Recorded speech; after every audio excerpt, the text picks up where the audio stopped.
Good morning. I'm in one of my more irritable phases, and I just get ashamed of people sometimes.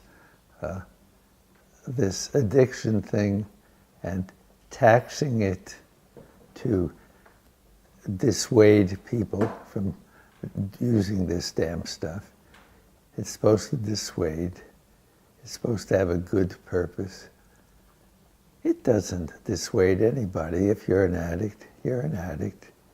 And I'm looking at it and I say, these people, these addicts, whether it's legal, like tobacco, or becoming legal like pot, are things that if you take them, it has a bad consequences, but you're an addict. Now, a lot of times, people who are addicted are just hanging on.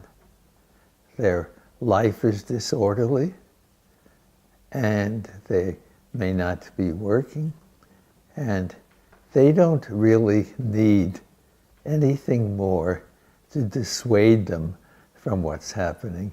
They know that they shouldn't be doing it, but they're addicted.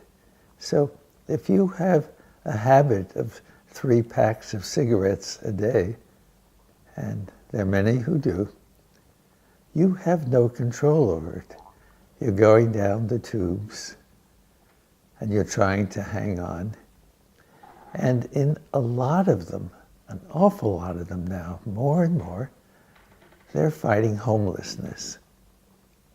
Now, everything that you do to step on their fingers as they're trying to climb up the cliff can throw them into it. That's not helping them. It's not helping them at all. So, we should stop thinking about this marvelous source of revenue that's going to come from pot. Yeah, you tax it. It has to have some regulation time. There's some stuff you have to do, but you can't put it up at this punitive level that we will. For the smoker, smoking is becoming more and more expensive because of taxes. If they have a 3-pack a day habit and the pack costs $11, this gets them right off their basis. They are not going to be able to keep it. They'll not be able to go out and pay the rent. And once they're out, they're not going to qualify. They don't have the credit to get back. And they've run out of whatever relatives will help them. And what have you done with all this dissuading, this psychological thing? You have to understand. Now, I hate smoking. As a doctor, I see everything it does. I see what it does to lung cancer. I see what it does to breathing, the heart, cancer elsewhere, general strength. I see the suicide that comes because of the disability and the inability to get along. I see all this. It's terrible, but it's not helped by throwing another financial problem on it. It will simply make them more desperate. We have to understand in all these areas, we're dealing with dysfunctional people, we're dealing with addicted people,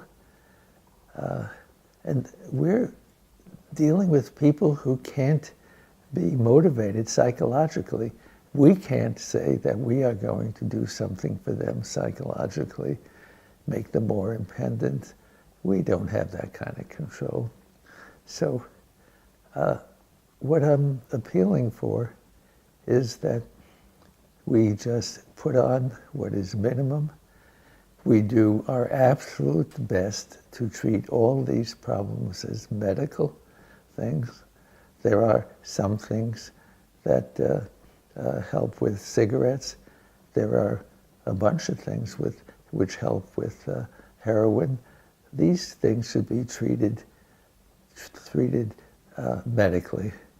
Now, if you come across something where there's danger, if you have somebody who's taking crack, and you have something who's taking meth, yeah, society has a right to defend itself.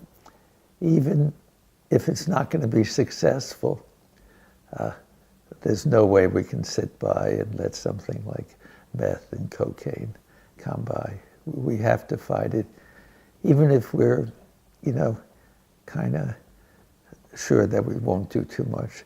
But our fighting should be against the dealers. It should not be against the victims of an addiction. We are not help them for punishing them for being addicts. We are not helping them. Okay, see you next time.